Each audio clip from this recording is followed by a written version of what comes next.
A pleasant day po ma'am, it's me again, Marvin Dalimbang, and today po is ipapaliwanag ko po yung creative visual background ko, which is ito po, and yung content ng lyrics ng kanta. So first of all po is, alamin muna natin, itong dark color na to. This ma'am is represent the problems, my past experience in life. So, in my past experience po, ma'am, I have a lot of experience po, ma'am. First of all po, ma'am, is the poverty. Poverty po, ma'am, hanggang ngayon nararanasan ko pa rin po, ma'am. And you know, ma'am, na during my poverty po, especially nung bata pa po ako, ma'am, especially nung bata pa po, ma'am, minsan po, ma'am, yung makain lang namin sa isang araw is yung kamoting kahoy, yung sweet potato, saging, yun po yung mga kinakain namin that time especially nung bata ako, which is ako na bata is palaiyakin po talaga ako that time kasi nga po wala kami yung makain, ganun. And aside from that po, ma'am, during my elementary days po, ma'am, is yung baon ko lang po, ma'am, is yung kamoting kahoy nga po, ma'am, yung ganun pa rin po yung sitwasyon ko, kamoting kahoy. Minsan po naman may kanin, pero kadalasan po is kamoting kahoy po talaga. But I'm so blessed of that po, ma'am. Aside from that po, ma'am, yung experience ko pa po is during my junior high school po, ma'am, is na-experience ko po yung tinatawag na bullying and yung financial problem po, ma'am. Financial problem po, ma'am. Sa bully po, ma'am, I was bullied due to the fact, ma'am, na dahil sa itsura ko at hindi po ako ganun kagandang tingnan, hindi po kasi ako attractive na tao. So, yun po yung experience ko na nabubulid ako ng ibang klase ko po na gano'n. And as sa poverty, sa ano naman po, sa financial problem po, ito po yung time na, ma'am, na pumapasok ako sa paaralan na wala akong baon, minsan 20 pesos, minsan wala, minsan 5 pesos. Yung 5 pesos na lang po, yung 20 pesos po, ay pinambibili ko lang po yung tubig para may mainom po ako. Minsan po is pumapasok po ako sa paaralan na walang laman yung tiyan, walang ulam, yan po, walang laman yung tiyan. Minsan tubig lang po ang iniinom ko, pero papasok po ako sa paaralan dahil ganun po. Minsan po wala akong pamasahe, pero nilalakad ko lang po yung paaralan namin. Araw-araw ko po yung nilalakad, mula umaga hanggang hapon, nilalakad ko po yung paaralan ko po. In a whole year po is, minsan 10 beses lang po ako makakasakay ng kotse, ng jeep. Minsan, hindi talaga, nilalakad ko lang po talaga. Pero umaga po kasi ako kapasok, kaya hindi pa rin ako nalilate doon sa klase ko po, ma'am. So, lagi ko po yun nilalakad, ma'am. So, aside from that pa, ma'am, during my senior high school naman po, ma'am, I was also bullied. Aside from that, I was also hated by a lot of my classmates. Hindi ko po alam kung bakit nila ako hate. Hindi ko po kasi mapapaliwanag yun, kasi hindi ko po alam kung bakit nila ako hate. Yun lang po, ma'am, siguro. Then, aside from that po, ma'am, aside from the bullying,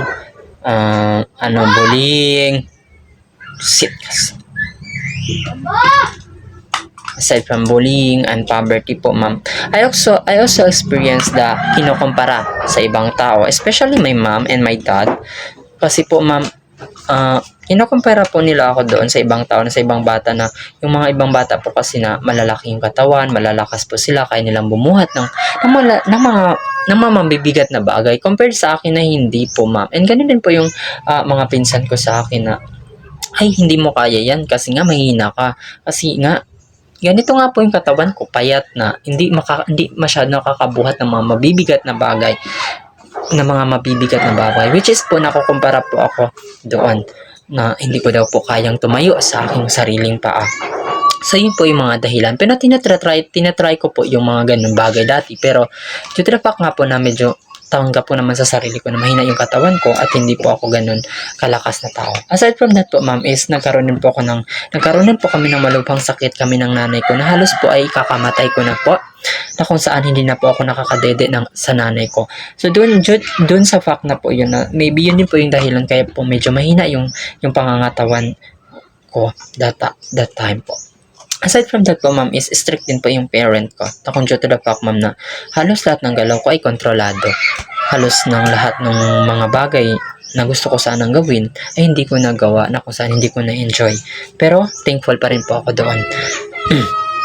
Yung tatay ko rin po ay sa sobrang strict po ay halos po pinapalo din po ako Yes, kunting kamali lang po is pinapalo po ako. Kaya po minsan natatakot po ako sa kanya noon. Pero ngayon hindi na po ako natatakot kasi po malaki na po ako. And I've also, masaya rin po ako dun kasi part po yun ang disiplina niya sa akin.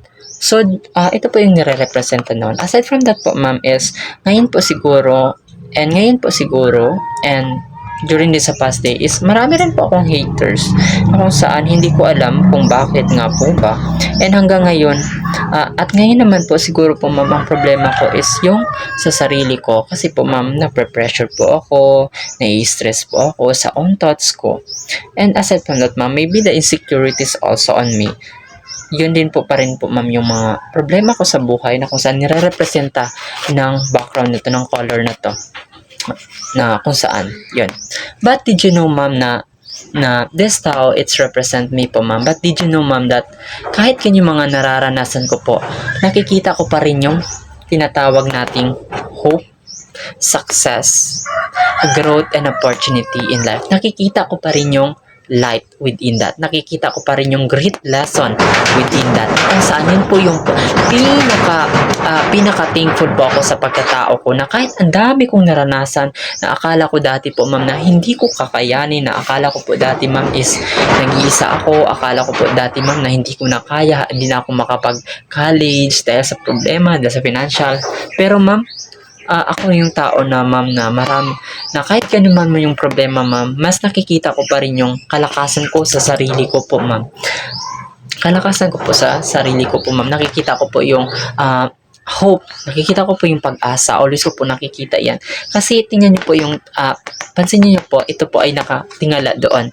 Ibig sabihin po nun ma'am na in every darkness, in every hard situation, in every circumstances that we experience in life, ay dadaan lamang.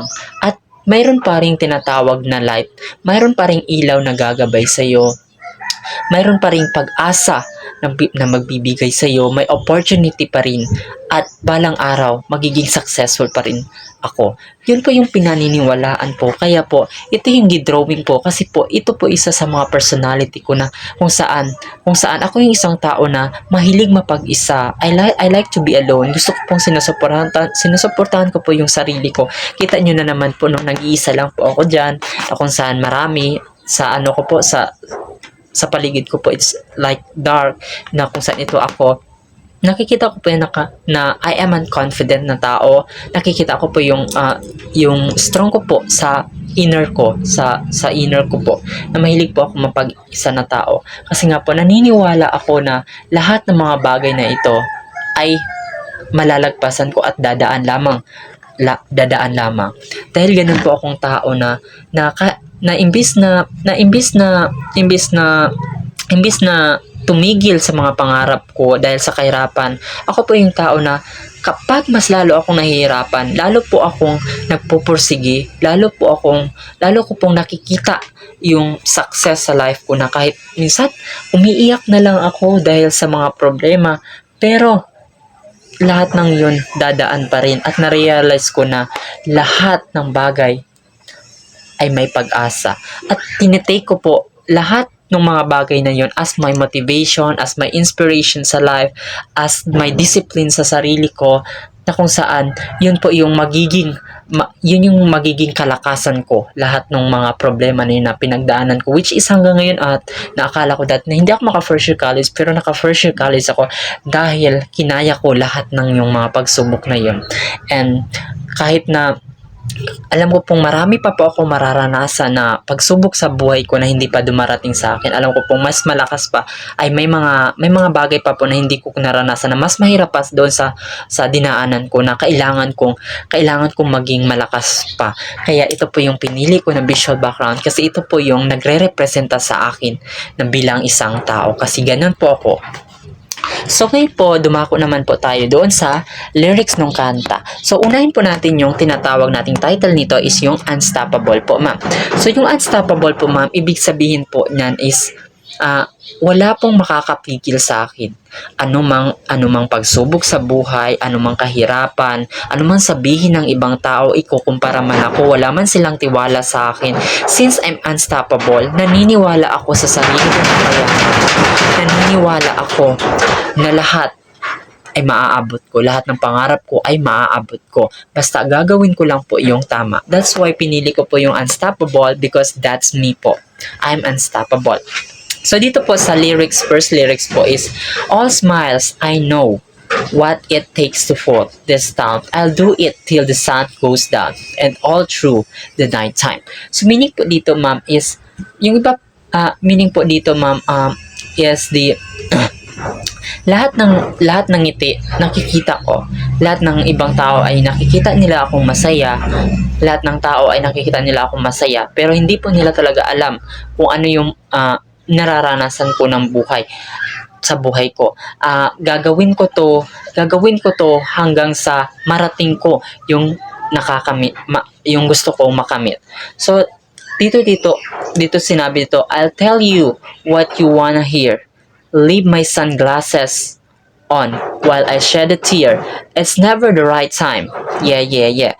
So dito po ma'am is sasabihin ko lahat ng mga magagandang bagay na nagagawa sa akin sa ibang tao.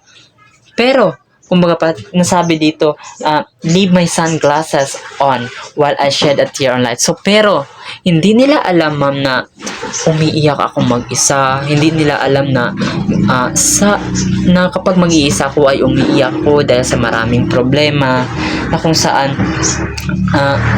saan hindi nila malalaman yung mga yun. Kumbaga ipapakita ko na malakas ako sa ibang tao, na hindi ako umiyak, pero deep inside talaga po ma'am ay may kahinaan din po ako bilang isang tao. Pero nasabi dito is, I put my armor on, show you strong I am. Tapos, I put my armor on, I show you that I am unstoppable. So dito pa lang po ma'am sa dito is, kumbaga I put my armor on. Ibig sabihin po nun ma'am is, hindi ibig sabihin na lalagyan ko ng armor yung katawan ko. Ibig sabihin po ma'am is, tatayo po ako sa sarili kong sa sarili kong paraan na alam kong makakabuti sa akin. Yun po, yung ibig sabihin nun. At ipapakita ko sa lahat ng tao na mali yung mga sinabi nila sa akin, na ipapakita ko po sa lahat ng tao kung gaano ako kalakas, kung gaano ako kadesidido sa pinapangarap ko, sa gusto kong marating sa buhay. Tapos dito, I put my armor and show you that I am unstoppable. So, ipapakita ko po sa inyo na all the problems, I will break it. All the wall of problems, kung gaano pa kalaki man yung problema na yan, ipapakita ko na babasagin ko yan. Since I'm unstoppable, I will break all the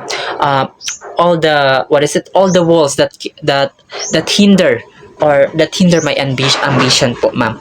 Then dito naman sinabi dito, I am a Hershey with no brakes. So ibig sabihin po ma'am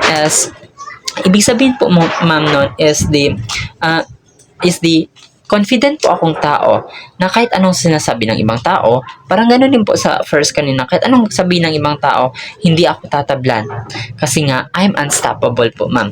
So, I'm invincible, yeah. I win every single game because I'm so powerful. I don't need batteries to play, yeah, because I am unstoppable today po ma'am. So, dito po ma'am is, dito sa lyrics na to ma'am ay ini-emphasize kung gaano ako ka-powerful na tao. Dahil marami na po akong naranasan sa buhay ko, pero kinaya ko. Tapos sabi nito, I don't need batteries to play. Kasi nga, hindi ko kailangan ng ibang tao para diktahan ako. Hindi ko kailangan ng opinyon ng ibang tao para gawin ko ang mga bagay na yun. Hindi ko kailangan ng suggestion ng ibang tao, ng recommendation ng ibang tao para lamang turuan ako sa mga gusto kong gawin sa buhay. Kundi ako yung isang tao na nakabase kung ano. Dahil ako yung ibang tao, ako yung isang tao, ma'am, na kaya kong pumili sa sa paraang gusto ko, sa paraang alam kong ikakabuti sa buhay ko. Kasi nga, hindi ko kailangan sila.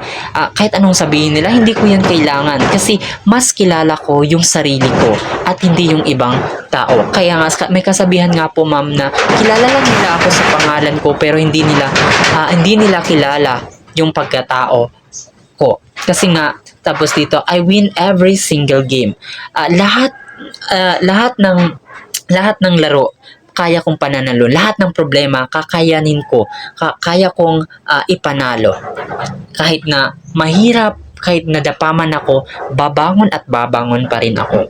So, I'm unstoppable today, unstoppable today, unstoppable today, and I'm unstoppable today po, ma'am. Kasi I'm unstoppable kasi nga po, marami pa pong bagay na hindi ko naranasan. That's why I'm unstoppable today po. That's why, that's me po, that I am unstoppable and I am so powerful. Tapos dito, breakdown, only alone I will cry, but loud you never see what's hiding out deep down. 'Di ba? Nasabi ko na to kanina, ma'am, na ako yung isang tao na mapag-isa. Umiiyak lang ako kapag mag-isa ako sa kwarto ko, nagdadasal ako kapag nag-iisa lang ako sa kwarto ko. So, ganun po ako na tao po, ma'am. Na tao po, ma'am. Na kung saan, ma'am, na sa last lyrics is the I know I've heard to let your feelings show. It's the only way to make friendship grow. But I'm too afraid. How? Yeah, yeah, yeah. So dito po, ma'am, is sinabi dito na naririnig ko sa ibang tao na kailangan daw i-share kung ano yung mga circumstances mo sa life, kung ano yung mga yun. Tapos i-share mo daw. Pero ako po, ma'am, is takot pa ako kung paano ko po i-share. Hindi ko po alam kung paano ako magtiwala. Hindi ko po alam kung paano ko i-share, kung paano ko i-express yung mga ano ko sa ibang tao. Na, which is, isa po yun sa mga pagkatao ko. Na kung saan, pero, ma'am, kahit gano'n na takot ako mag-share sa ibang tao. Kaya ko naman yung sarili ko. Kaya ko naman itago yung mga secret ko within me lang. Kasi nga po, takot po akong i-judge. Takot din po akong, aside from takot po akong i-judge is, takot din po akong, ah, takot din po akong masabihan ng mga bagay na hindi ko gusto. Kaya po, minsan, takot din po akong traidorin ng ibang tao. Kaya po, ma'am, minsan sinasarili ko na lamang at sinisekreto ko na lamang. But overall po, ma'am, itong kanta na po ito, ma'am, ito kay drawing ko, ma'am. It's represent unstoppable po, ma'am. Yung pinili ko po, ma'am, kasi po, marami pa po akong bagay na kailangan matutunan sa buhay. Marami pa pong mas mahirap na bagay na mararanasan ko sa buhay ko, na darating pa sa buhay ko, na kailangan kong maging unstoppable, kailangan kong maging strong, kailangan ko pang kailangan ko pang ah, ng kailangan ko pa ng katatagan sa buhay, dapat magiging matyaga pa ako sa buhay, ma'am. Dahil marami pa pong bagay. Kaya po, ma'am, na sinabi ko na I'm unstoppable kasi lahat ng bagay ay dadaan.